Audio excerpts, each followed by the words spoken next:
By early September 1944, the Allied advance was moving faster than the war's ability to record it. Maps pinned to briefing boards at dawn were obsolete by evening. Front lines leapt forward not by miles, but by assumptions, each success rewriting what planners believed was possible. The breakout from Normandy had dissolved into pursuit, and pursuit had begun to feel like destiny. At Supreme Headquarters Allied Expeditionary Force, the atmosphere was restrained but unmistakably altered. No one declared victory, yet it hovered in the room like an unspoken conclusion. The war, after years of grinding uncertainty, suddenly appeared to be accelerating toward an end. But beneath the optimism ran a colder current, one measured not in territory gained, but in fuel burned, trucks worn down, and ports still silent. General Dwight D. Eisenhower felt the contradiction keenly. He commanded overwhelming force, yet every briefing returned to the same uncomfortable reality. Armies do not move on confidence, they move on supply. Fuel stocks lagged behind armored spearheads. Truck columns stretched back toward Normandy, their tires thinning as fast as their routes lengthened. The front was advancing faster than the system meant to sustain it. It was into this moment that Field Marshal Bernard Montgomery arrived with a proposal of deliberate simplicity. Not a broad push across the front, but a single decisive thrust, one chosen corridor, one concentrated spearhead driving north, leaping the Rhine, and striking directly at the Ruhr. End the war quickly, before logistics and weather could reassert control. In a campaign drowning in complexity, Montgomery offered a straight line. Behind the plan lay an unspoken pressure. Britain's position within the alliance was shifting. American mass now defined the war's momentum, its divisions, its production, its tempo. A bold British-led stroke promised not just military decision, but narrative restoration. Victory, after all, would be remembered as much for who shaped it as for how it ended. Yet a quieter truth shadowed the discussion. Speed and supply were not the same thing. Momentum could outrun resistance, but it could also outrun nourishment. History had punished armies before for confusing rapid movement with sustainability, usually after confidence hardened into expectation. Across the Channel, Dutch civilians watched the sky for signs of liberation, reading hope into every aircraft silhouette. What they could not see were the margins, how thin they were, and how much depended on them holding. The danger was no longer that the war might drag on, it was that it seemed close enough to rush. And impatience, when victory feels near, has a way of turning advantage into risk. Winston Churchill approached Dwight Eisenhower not as a general seeking tactical favor, but as a statesman guarding the balance of a fragile alliance. His words carried the weight of years at war and the quiet anxiety of a nation watching its influence slip behind American mass. He did not issue instructions. He offered perspective, framed as necessity. Churchill spoke of Montgomery's proposal in the language of economy. One thrust, he argued, would conserve effort rather than dissipate it. Concentration was not indulgence, but discipline. To strike hard in one place was to shorten the war everywhere else. It sounded like strategy. Beneath it, however, lay a deeper concern. Who would be remembered as shaping victory when the war finally ended? Eisenhower listened carefully. His role demanded more than battlefield judgment. He was responsible not only for advancing armies, but for holding together governments, commanders, and expectations. Terrain and tonnage mattered, but so did pride, patience, and public confidence. Every decision echoed across capitals as much as across rivers. Montgomery's own argument was blunt and internally consistent. Resources, he insisted, could not support everything at once. Therefore, everything must support what mattered most. Supply was no longer just a constraint. It was a lever of authority. To receive priority was to define strategy itself. In a coalition, logistics became persuasion by other means. Here emerged the first moral irony of coalition war. Unity was essential, yet unity often required decisions that bent judgment. Leaders pursued agreement not because it was perfect, but because fracture was worse. Compromise, in this context, became a form of risk, accepted quietly, justified later. The task of making persuasion real fell to staff officers. Words became allocations. Airborne formations were earmarked. Fuel priorities were adjusted. Timetables were drawn tight, with little margin for friction or delay. What had begun as political reassurance now hardened into operational fact. Eisenhower's answer was measured. He would authorize the attempt. He would allow boldness. But he would not surrender the entire war to a single corridor or a single personality. The gamble would be taken, but it would not own the future. And in that unstable compromise between urgency and restraint, the next phase of the campaign quietly took shape. In early September 1944, the port of Antwerp fell into Allied hands almost intact. Its docks were undamaged, its cranes standing, its warehouses full.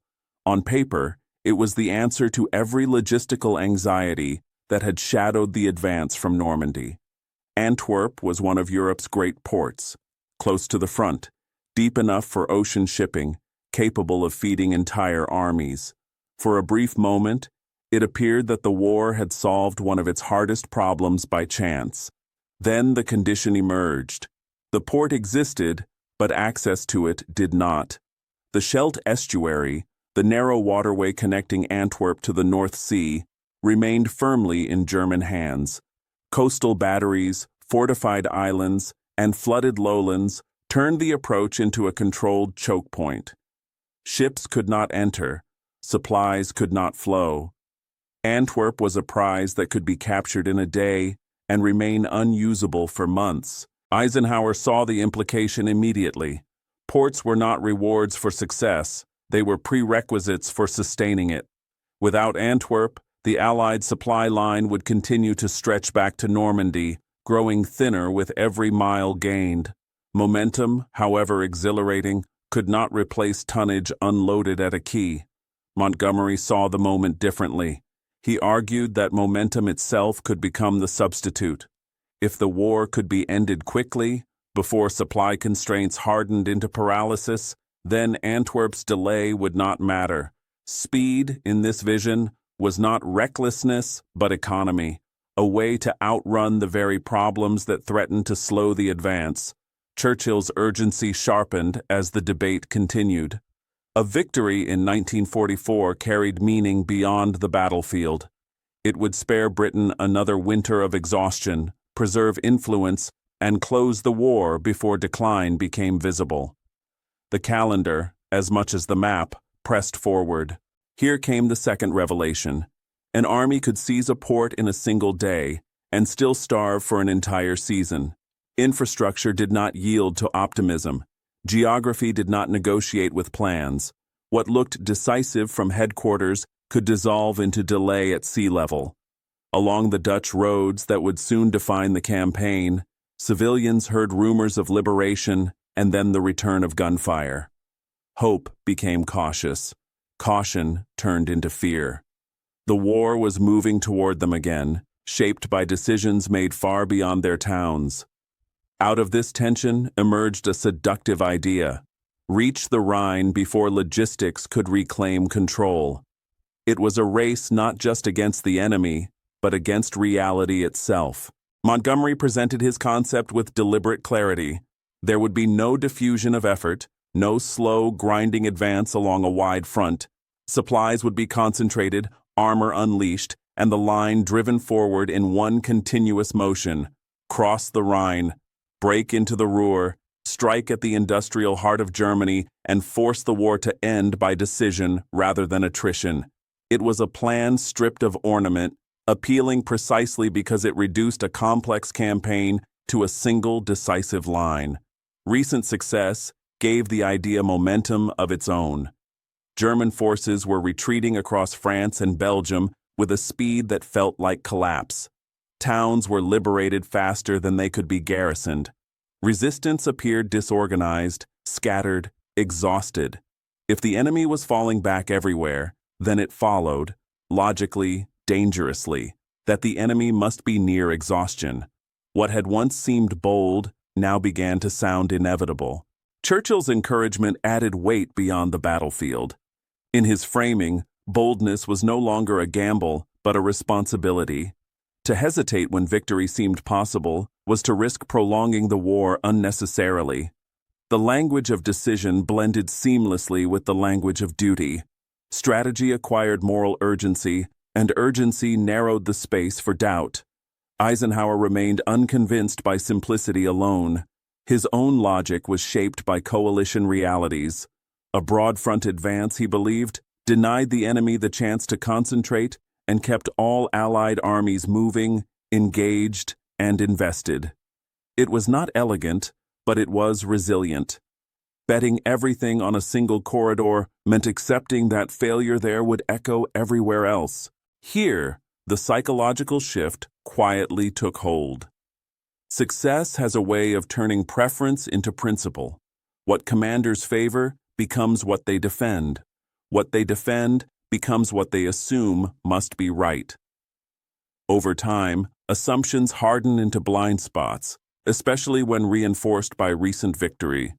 The promise of the single thrust grew larger than the plan itself. It became an implied contract with history. End the war quickly. Prove British operational genius. Validate the idea that Allied unity could produce decisive brilliance rather than careful grind. The future seemed to be offering a narrow window, and the plan claimed to fit it perfectly. But such promises carry hidden costs. A plan built on speed demands timing without friction. A plan built on concentration demands corridors that do not break. A plan built on momentum assumes the enemy will continue to behave as expected. Perfection, once required, quietly becomes assumed. And in that calm confidence, where precision was treated as certainty, the doctrine revealed its risk. The plan did not merely hope for flawless execution. It began to expect it. Beneath the headlines of liberation and pursuit, another war was being fought, one measured in distance rather than ground taken. By September 1944, the Allied supply line stretched back to the beaches of Normandy, hundreds of miles behind the front. Railways lay twisted and broken, their repair lagging behind the advance. What could not move by rail moved by truck, and the trucks were wearing out faster than they could be replaced. Fuel became the quiet limiter of ambition. Armored divisions could win a battle in the morning and be ordered to halt by evening, not because of resistance, but because their tanks were dry. Victories accumulated on maps while engines sat idle along roadsides. Mobility, once assumed, had become conditional. This was why the argument cut so deeply. To sustain one thrust properly meant starving another. Every gallon sent north was a gallon not sent east or south. Every convoy prioritized for speed narrowed options elsewhere. Strategy was no longer a matter of direction, but of denial, deciding who would not advance so that someone else could. Antwerp remained the unspoken center of the problem. The port was captured, but the Scheldt approaches were still sealed by German guns and flooded defenses. Clearing them would take time, infantry, and attention. It would be slow, costly, and politically unglamorous, exactly the kind of work bold plans were designed to bypass. Yet without it, the supply crisis could only worsen. Here, the moral tension sharpened. Leaders had to decide where risk would live, spread across the front, where no single failure would be fatal, or concentrated inside one spear point, where success promised everything and failure threatened the whole. It was not a question of bravery. Both choices demanded it. The difference lay in what failure would cost. Inside headquarters, language hardened. Discussion turned to tonnage per day, road capacity, turnaround times, and daily lift. Victory was reduced to arithmetic. The romance of pursuit gave way to calculations that allowed no sentiment. An army, however inspired, could only consume what could be delivered. These numbers did not bend to optimism. They did not respond to speeches or belief. They waited, patient and indifferent, for decisions to be tested against them. And in that waiting lay the uncomfortable truth. The argument dividing the Allied command was not about daring or caution. It was about sustainability, about how long momentum could be fed before it began to feed on itself. The German retreat in late summer 1944 looked at first glance like collapse. Columns moved eastward in haste, abandoning ground that had been fought over for years. Yet the withdrawal was not chaos. It was controlled, deliberate, and increasingly purposeful. German units pulled back under pressure, but they did so with enough order to preserve their core. Escape itself became a form of resistance. Divisions that Allied planners expected to destroy simply dissolved from view. They crossed rivers, slipped through forests, and reappeared days later under new command arrangements. Stragglers were collected, equipment was salvaged or replaced. What seemed like defeat on the map became reconstitution on the ground. These units fed new defensive lines forming across the Netherlands and along the German frontier. The logic of the single thrust rested on an assumption that the enemy was broken and would not recover in time. German behavior quietly challenged that belief. Retreat was buying time, and time was being used with discipline. The front was not emptying. It was hardening elsewhere. Here came the third revelation.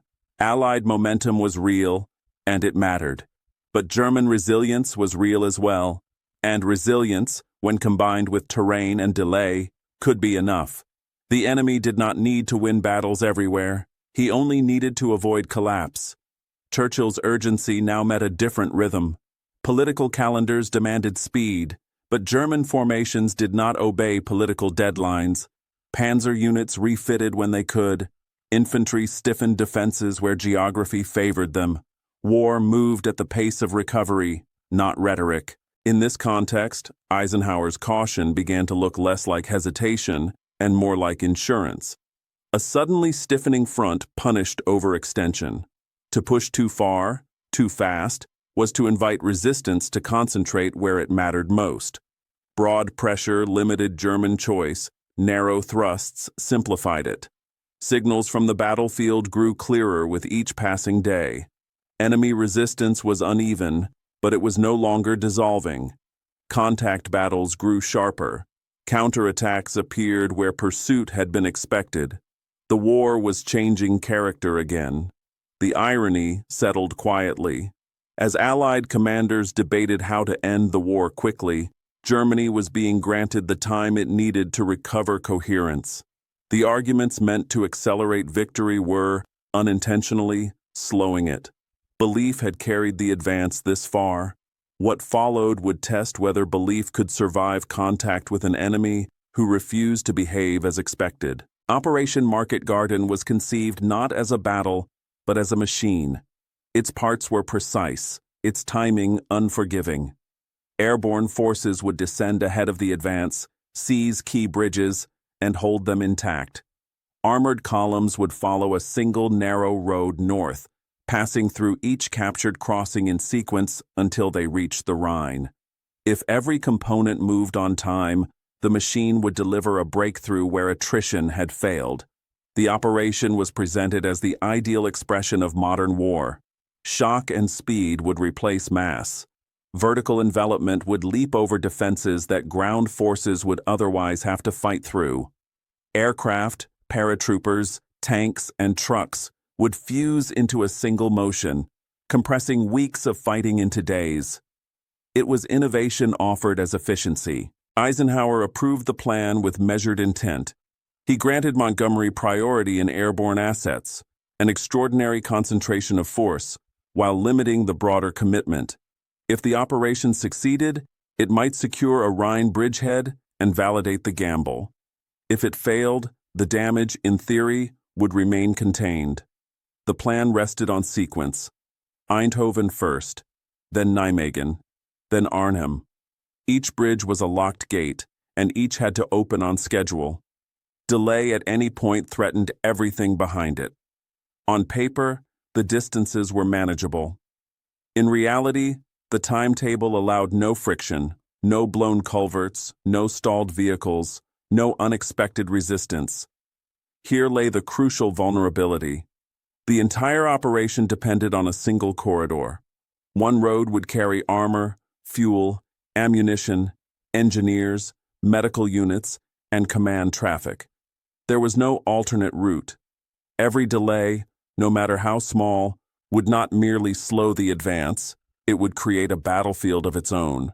For the airborne troops, the burden was explicit. They were not seizing ground to be relieved at leisure. They were holding time. Sand tables and aerial photographs showed them where they would land and what they were expected to do. The plan assumed they could endure isolation with precision, resisting counterattacks until the ground forces arrived exactly when scheduled. Micro moments revealed the strain beneath the elegance. Paratroopers studied maps marked with hours rather than objectives.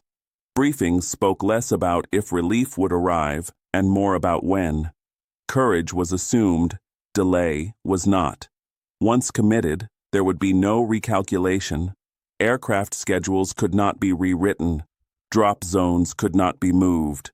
Armor could not pass through bridges that were not taken.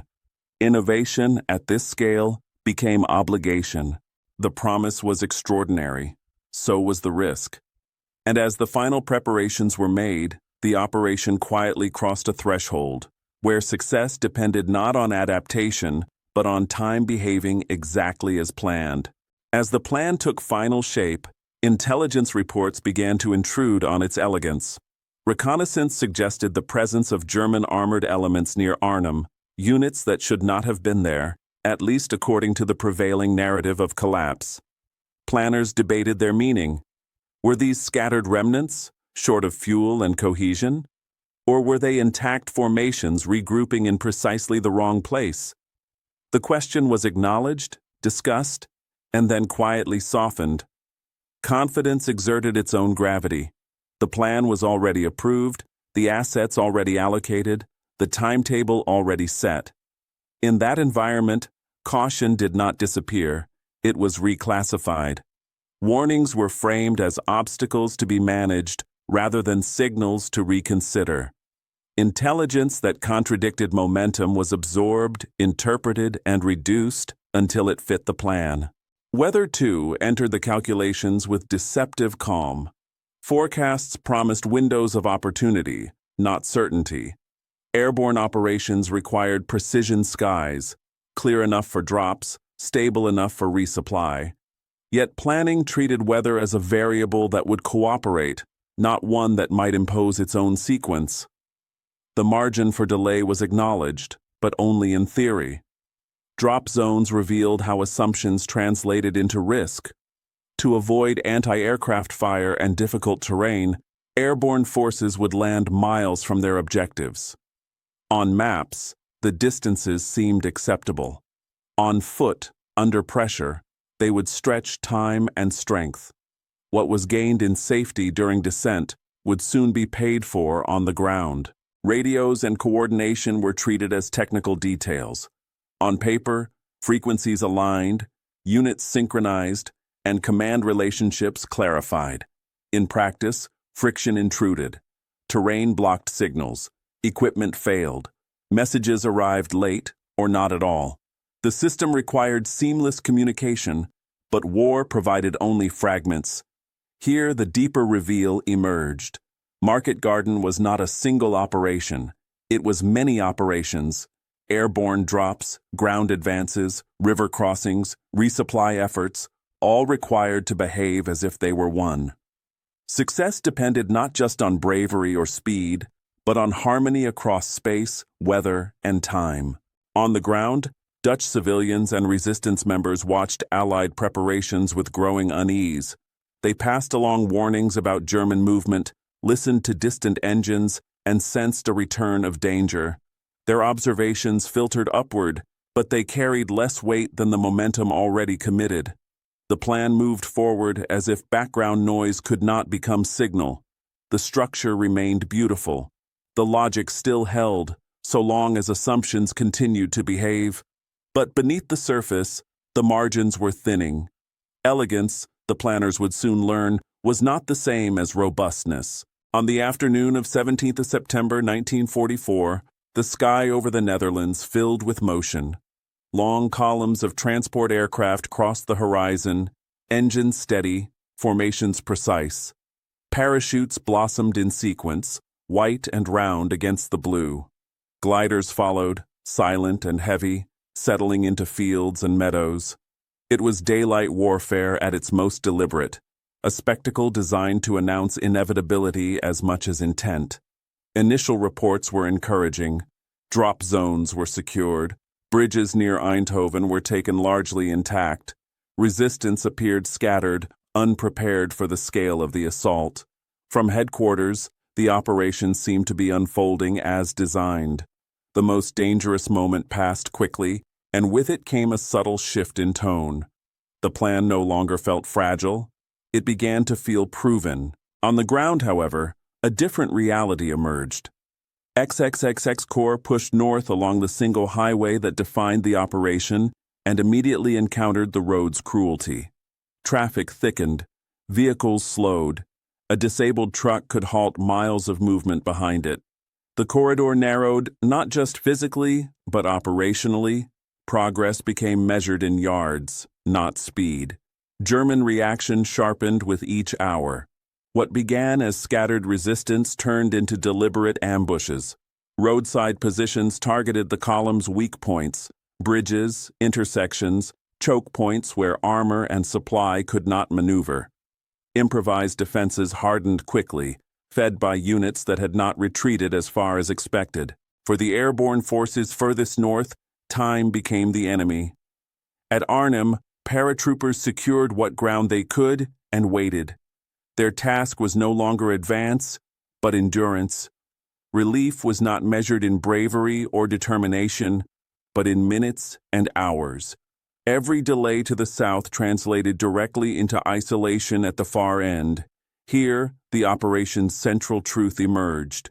When the road is the operation, the enemy does not need to defeat the army. He only needs to stop the traffic. A single destroyed vehicle, a single blocked bridge, could ripple forward into crisis.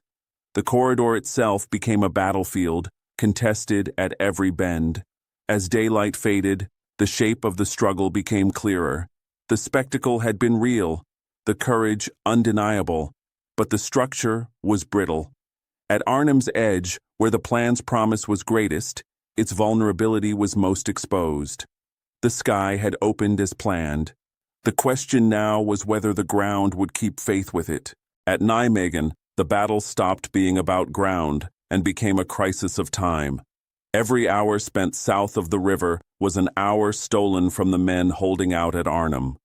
The map still showed progress, units advancing, bridges approaching, but time no longer moved with the plan. It moved against it. The Waal River stood wide and exposed, a natural obstacle that refused urgency. To cross it under fire was to turn theory into ordeal. Assault boats were gathered hurriedly. Soldiers climbed in, knowing the far bank was held by prepared German defenders. As the boats pushed off, machine gun fire cut the water into violent patterns. Some craft reached the far side, others did not. Geography, indifferent to intent, enforced its own schedule. The crossing succeeded, but at a cost measured not only in casualties, but in minutes that could not be recovered. What had been planned as a swift seizure became a prolonged struggle. Smoke, confusion, and fragmented command slowed momentum to a crawl. The bridge at Nijmegen was finally taken, but time had already been spent like ammunition. Along the corridor, German units learned quickly where power flowed. They did not need to guess where the Allies would move. The road dictated it. Every bridge, every junction, every narrow stretch became an opportunity. Attack struck where movement had to pass, not where it chose to. Predictability became vulnerability. As delays accumulated, the plan's sequencing began to fail. Bridges taken late did not restore the schedule, they altered it permanently. A bridge captured hours behind plan was often as decisive as one not captured at all.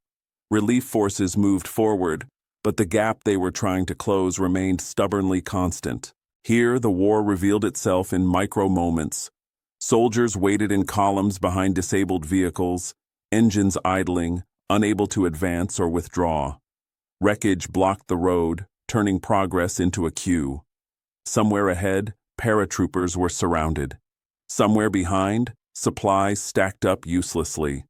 Movement existed, but coherence did not. The language of momentum began to change.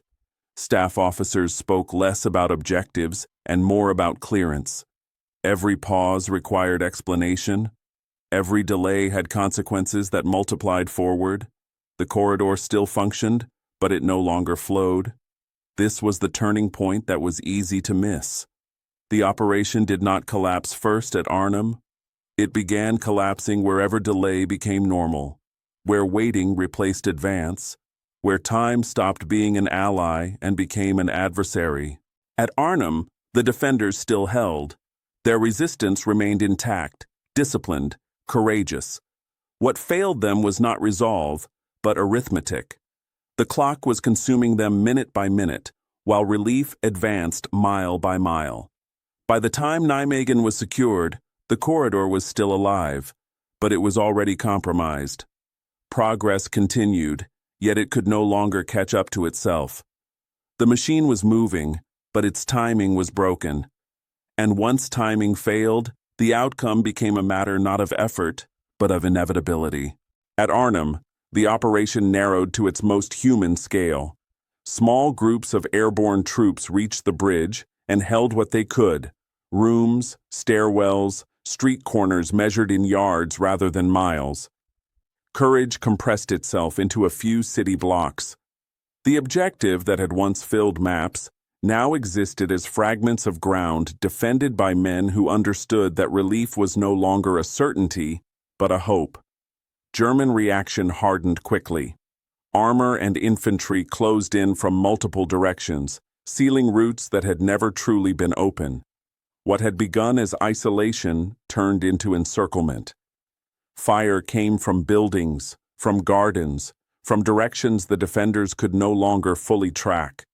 The bridge remained in Allied hands, but the space around it shrank steadily, as if the city itself were tightening its grip. Relief columns struggled northward, slowed by the same delays that had already reshaped the campaign. Each mile gained came at a cost, and each delay widened the gap between promise and reality. What had been described as a matter of timing now became a matter of survival. Casualties replaced hours as the measure of distance. Inside the perimeter, the battle settled into endurance. Ammunition dwindled. Wounded men were moved where they could be sheltered, though shelter no longer meant safety. Communications frayed. Messages that did get through carried little reassurance, only confirmation that help was still coming, but not yet. One moment captured the battle's quiet cruelty. Wounded soldiers lay listening for engines, armor, trucks, anything that would signal the approach of relief. The sound never came. Absence became part of the fight, as tangible as gunfire. Time, once an abstraction, was now something that pressed against every decision. The moral pivot of the campaign emerged here with clarity. Bravery could hold ground. Discipline could resist encirclement. Skill could inflict losses. But none of it could manufacture time. The plan had asked men to endure until relief arrived on schedule. The schedule had already failed. Beyond the battlefield, consequences began to surface. British prestige rested heavily on the outcome. Arnhem was not only a tactical objective, it was a symbol of the gamble's promise. American commanders watched with growing concern, balancing sympathy for the airborne troops with the hard arithmetic of what could still be achieved.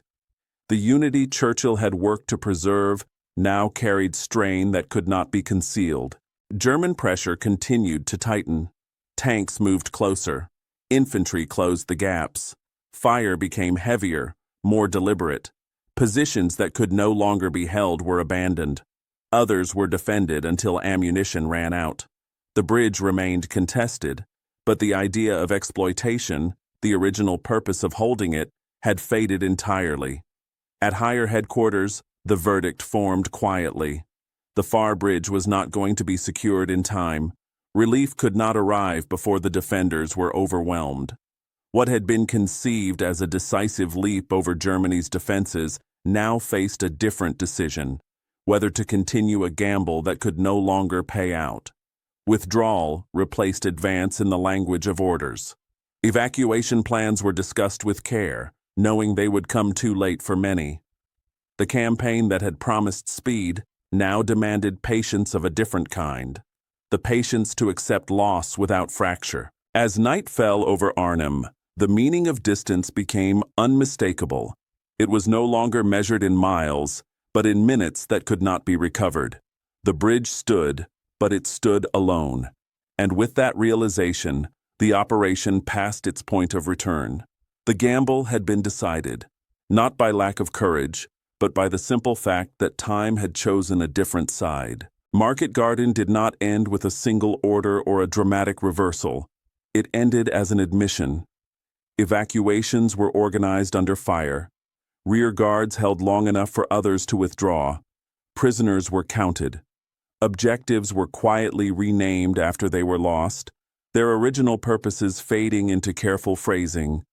What had been described as a breakthrough became a withdrawal measured in damage control. The fighting receded, but tension did not. It simply moved upward. Montgomery defended the operation with insistence, emphasizing partial successes and opportunities missed rather than assumptions made. Elsewhere within the Allied command, frustration hardened. The debate shifted from fields and bridges to cables and communiques, from unit reports to reputations. The battle was no longer being fought with weapons, but with explanations. Churchill moved quickly to contain the political consequences. A public fracture at this stage of the war was unthinkable. The alliance had reached the edge of Germany. Unity itself had become a strategic asset. Failure could be absorbed. Division could not. Words were chosen carefully. Emphasis shifted. The operation was framed not as defeat, but as an ambitious effort that had fallen short under difficult conditions. Eisenhower faced a different burden. He had to preserve command discipline without denying reality. A coalition's strength lies in shared purpose, but that strength can be exhausted if trust erodes. He could not afford to humiliate a senior commander, nor could he allow failure to be disguised as success. The balance required restraint, patience, and an acceptance that clarity would come later, if at all. As assessments accumulated, the deeper truth emerged with increasing clarity. The operation had not failed because of one mistake or one unlucky moment. It had failed because its logic demanded perfection, roads that never blocked, radios that never failed, weather that cooperated exactly on schedule, timing that absorbed no friction. These were not unreasonable hopes, but they were hopes, not systems. And war does not reward plans that depend on everything working at once. The Rhine remained uncrossed. That fact alone carried weight. The great river still divided the Allies from Germany's industrial heartland. The shortcut had not shortened the journey. Instead, the campaign returned to the slower, less dramatic work it had tried to bypass, clearing ports, repairing infrastructure, grinding down resistance where it stood. The macro consequences followed quietly. Supply problems persisted. The front stabilized unevenly. Attention returned to Antwerp and the Scheldt, to infantry battles fought in mud and flooded lowlands. There would be no decisive leap before winter. The war resumed its familiar rhythm, methodical, costly, unglamorous. For the men who had fought the operation, the lesson was personal. Survivors carried a different kind of arithmetic. Friends lost, distances misjudged, bridges remembered not for what they promised, but for what they denied. The silence after withdrawal was not relief, it was recalibration. In headquarters, winter planning began sooner than expected. Clothing, fuel reserves, shelter, All the things a quick victory would have rendered unnecessary returned to the agenda. Time, which had been treated as an opponent to be outrun, now reasserted itself as the dominant force. The irony was unavoidable, though rarely spoken aloud. The bold stroke had been designed to end the war before the season turned. Instead, it had made the coming winter feel longer. The gamble had not broken the enemy. It had reminded the Allies of the limits they could not leap over. Market Garden closed not as a scandal, but as a lesson, one learned without spectacle, paid for in endurance. The war would continue, not according to ambition, but according to what could be supplied, repaired, and sustained. And as the front settled and the calendar advanced, it became clear that the fastest road to Germany had never been the narrowest one. When Market Garden ended, the supply crisis returned with unambiguous force. The front had not collapsed, but it had stalled unevenly, and Antwerp still could not feed it. The port remained silent, its docks intact yet useless, while the Scheldt estuary stayed under German control. Until that narrow waterway was cleared, no amount of optimism could shorten the Allied supply line. The campaign's character changed almost immediately. Airborne spectacle gave way to infantry labor. Attention shifted from leaps and corridors to clearance and control. The fighting that followed lacked drama from the air, but it would decide the war's tempo more decisively than any bold thrust. This was the work that could not be avoided, only delayed. In the lowlands of the Scheldt, soldiers fought through terrain that punished movement. Flooded fields swallowed vehicles. Mines lay hidden beneath water and mud. Fortified positions anchored the German defense, built not for maneuver, but for endurance. Progress was measured in yards reclaimed under constant strain, not in bridges seized at speed. This was war reduced to its essentials. Mud clung to boots and weapons alike.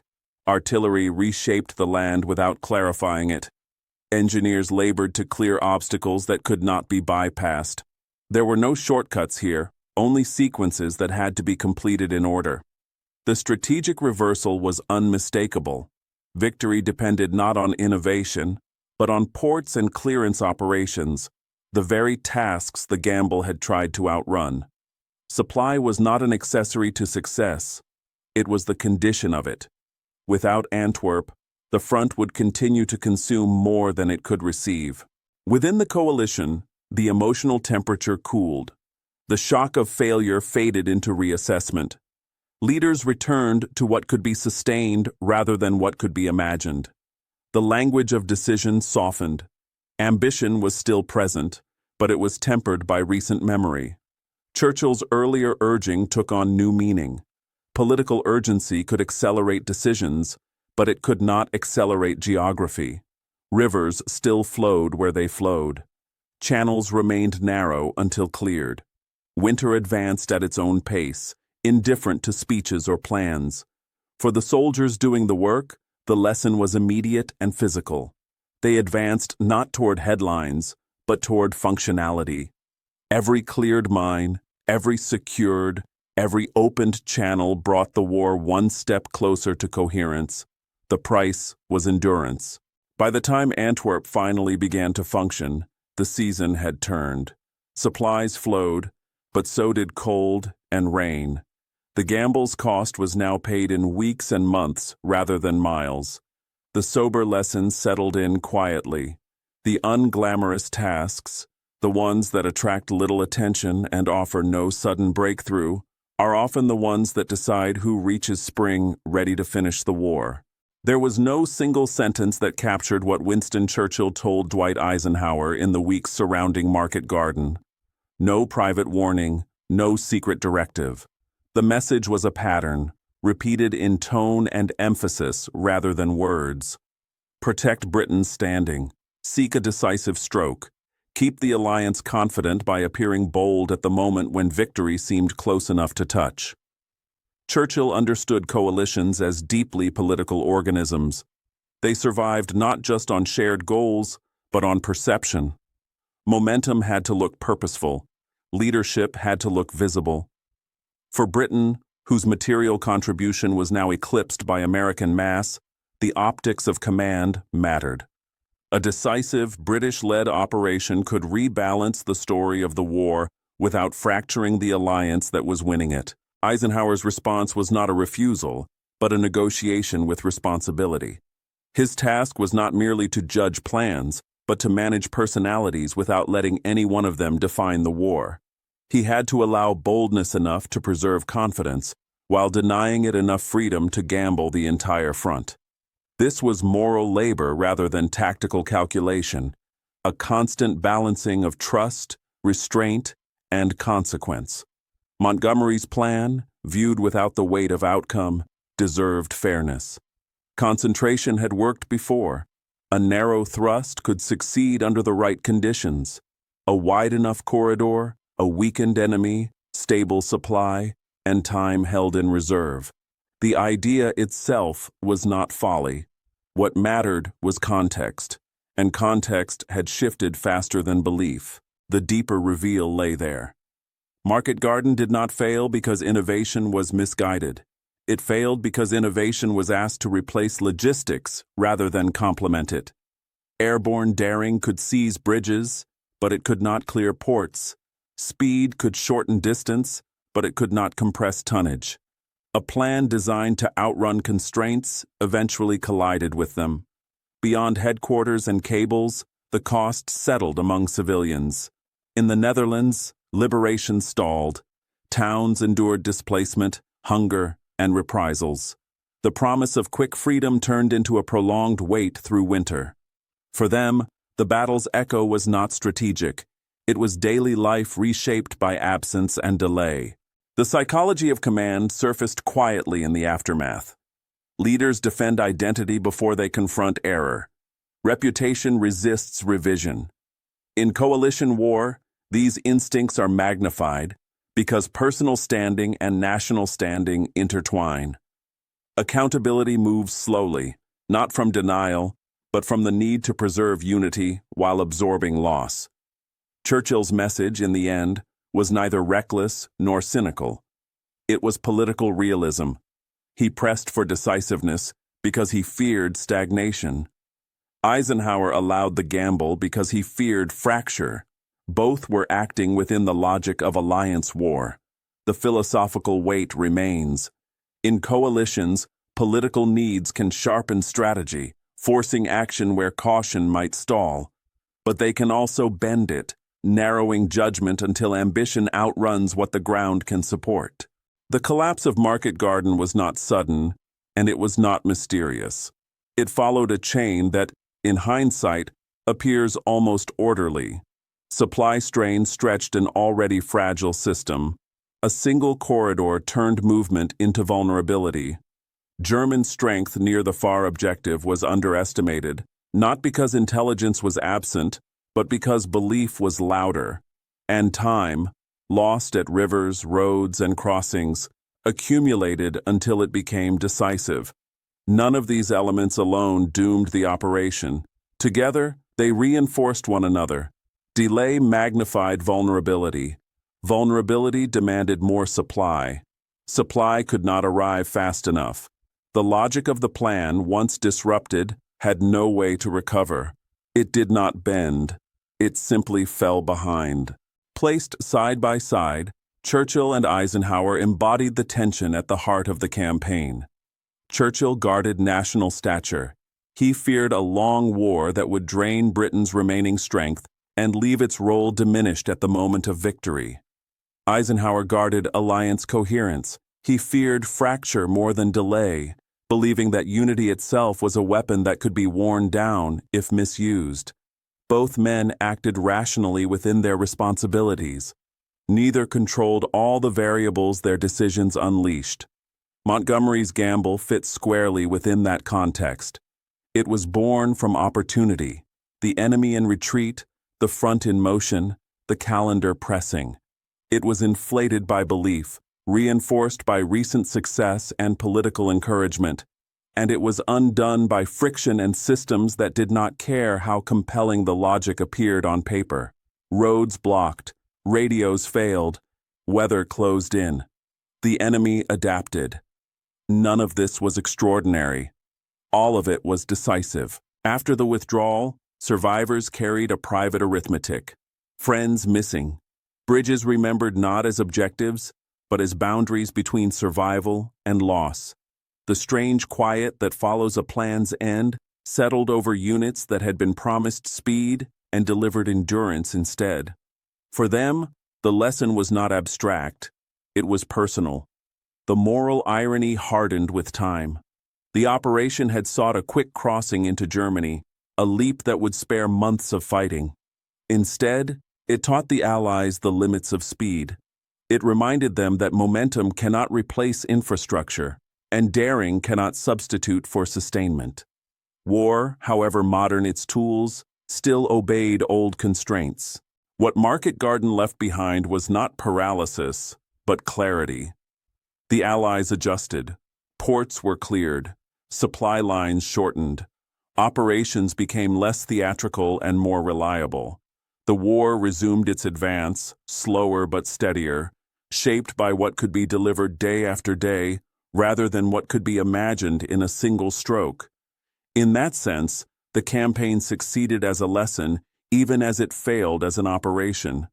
It revealed how coalitions strain under success as much as under pressure. It showed how confidence can harden into assumption, and how assumption narrows judgment. Most of all, it reaffirmed a truth commanders have learned repeatedly, and often too late. Wars are rarely decided by brilliance alone. They are decided by what can be supplied, repaired, and repeated, by systems that endure when plans do not. Market Garden illuminated that truth in stark relief, at great cost, and at a moment when forgetting it seemed tempting. Churchill urged a decisive stroke. Eisenhower allowed the gamble. Montgomery executed it with conviction, and the campaign proved something older than any doctrine. Confidence can leap ahead of reality, but it cannot outpace it.